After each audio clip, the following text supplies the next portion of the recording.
የአብዛኛው የኢትዮጵያ ተማሪ የዩኒቨርሲቲ ምርጫ አዲስ አበባ ዩኒቨርሲቲ ነው።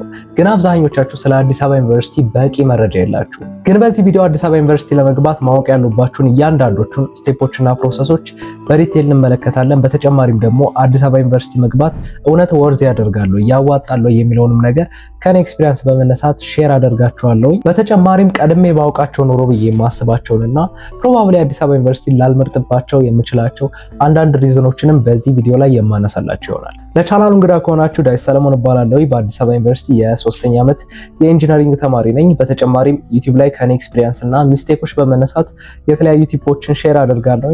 ቻናሉን ሰብስክራይብ በማድረግ የቻናላችን ፋሚሊ ነው።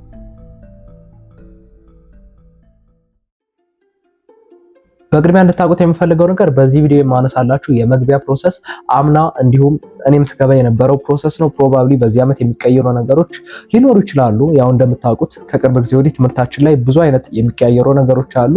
እነሱ ነገሮች ራሳችሁን አፕዴት አድርጉ።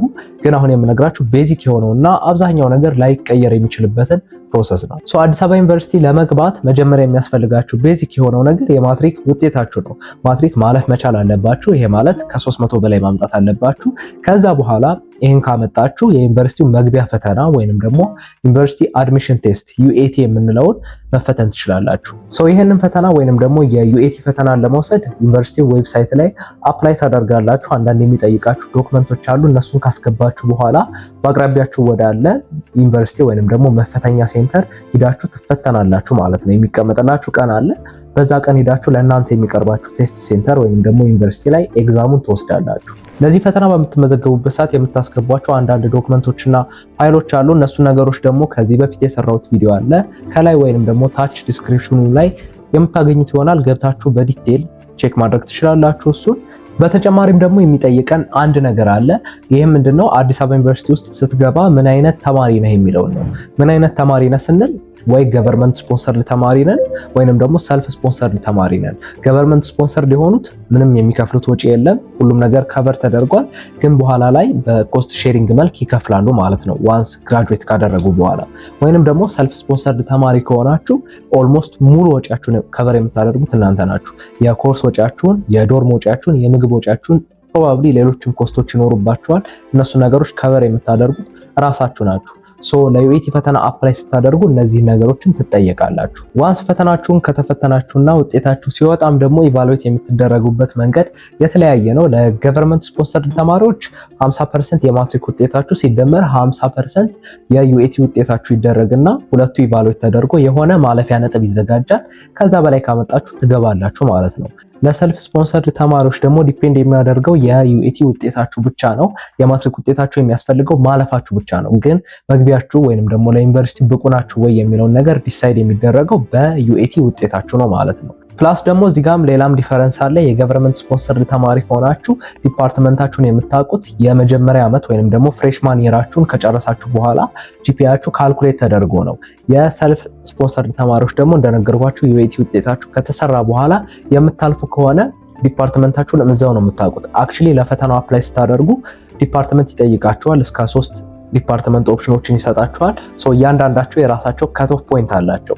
ዩኤቲ ውጤታችሁ ከሆነ ፖይንት በላይ ከሆነ ለዛ ዲፓርትመንት ብቁ ናችሁ ማለት ነው። ቀድማችሁ እናንተ ዲፓርትመንታችሁን ታውቃላችሁ። የመግቢያ ፕሮሰሱ ይሄን ይመስላል። አይኖ አጠር አድርጌ ነው የነገርኳችሁ፣ ግን ዲቴል የሆነውን ደግሞ እንደነገርኳችሁ ከዚህ በፊት የሰራሁት ቪዲዮ አለ። እያንዳንዱ ፕሮሰስ ብሬክዳውን አድርጌላችኋለሁ። ሊንኩ ዲስክሪፕሽን ላይ ያለ፣ ገብታችሁ ቼክ አድርጉት። ዋንስ ካለፋችሁ በኋላ እና ዩኒቨርሲቲው አክሴፕት ካደረጋችሁ በኋላ ስትገቡ የሚገጥሟችሁ ነገሮች ደግሞ ልንገራችሁ። በተቻለ መጠን ኦነስት ለመሆን እሞክራለሁኝ። እንዲሁም የምነግራችሁ ነገሮች ከኔና ከአንዳንድ ጓደኞቼም የገጠሙን ነገሮች በመነሳት ነው። የሁሉንም ሰው ኤክስፒሪየንስ ይወክላሉ ማለት አይደለም። ግን እናንተም ኤክስፔክቴሽናችሁን ትንሽ ቀነስ እንድታረጉት በማሰብ ነው እነዚህ ነገሮች የማነሳላችሁ። እኔ ፐርሰናሊ ለዩኒቨርሲቲ የነበረኝን ኤክስፔክቴሽን ዝቅ ያደረገው የመጀመሪያው ኤክስፒሪየንስ ገና ሬጅስትራር ቢሮ ሲሄድ የገጠመኝ ነገር ነው። አይ ኤክስፔክትድ የሆነ በጣም ለተማሪ ኬር የሚያደርጉ የተማሪን ኬዝ በደንብ ሃንድል የሚያደርጉ ሰዎች ጠብቄ ነበር የሄድኩት። እውነት ለመናገር ግን ያን ያክል ኬር የሚያደርጉ ሰዎች በቦታው አልነበሩም። ይሄ ነገር አይ ነው ብዙ ቦታ ኤክስፒሪየንስ የምናደርገው የተለያዩ ቢሮዎች ላይ የሚገጥመን ነገር ነው አውቃለሁ። ግን አዲስ አበባ ዩኒቨርሲቲ ሲባል ደግሞ ሰው ኤክስፔክት የሚያደርገው ነገር አለ። ለተማሪ በደንብ ኬር የሚያደርግ ኢንቫይሮንመንት እንዳለ ኤክስፔክት ያደርጋልና ይሄ ነገር ደግሞ እኔ ፐርሰናሊ አትሊስት እንደጠበቁት አላገኘሁትም። በጣም ትጉላላላችሁ። ሌላው ብዙ ሰው ኤክስፔክት የሚያደርገው ነገር አካዳሚኩን ጉዳይ ነው። ብዙ ሰው መምህራኖቹ በደንብ ኬር የሚያደርጉ ለእያንዳንዱ ተማሪ በደንብ አቴንሽን ሰጥተው የሚያስተምሩ መስሎ ይታየዋል። ግን እንደ ማንኛውም የዩኒቨርሲቲ መምህር ኬር የሚሰጣችሁ ሰው የለም። እውነት ለመናገር ጀስት መግባታችሁንና አቴንዳንስ መፈረማችሁን ብቻ ነው እንጂ የሚመለከተው ያንን ኮርስ በደንብ ተረድተውታል ወይ፣ ፈተና ላይ በደንብ ፐርፎርም ማድረግ ይችላል ወይ የሚለውን ነገር ኬር አድርጎ የሚከታተል መምህር የለም። አንዳንዶቹም ጀስት በተመቻቸው ሰዓት እየመጡ ነው እንጂ የሚያስተምሯችሁ እውነት ትምህርቱን በሚገባችሁ ልክ መተው የሚያስተምሯችሁ መምህራን በጣም ጥቂት ናቸው። እንደዛ ስላችሁ ደግሞ ሁሉም መምህርና ሌክቸረር ተመሳሳይ ነው እያልኩኝ አይደለም። አንዳንድ መምህራን በጣም ለተማሪ ኬር የሚያደርጉ አቴንሽን የሚሰጡ መምህራን አሉ። እነሱን ከልቤ አፕሪሺየት አደርጋለሁኝ።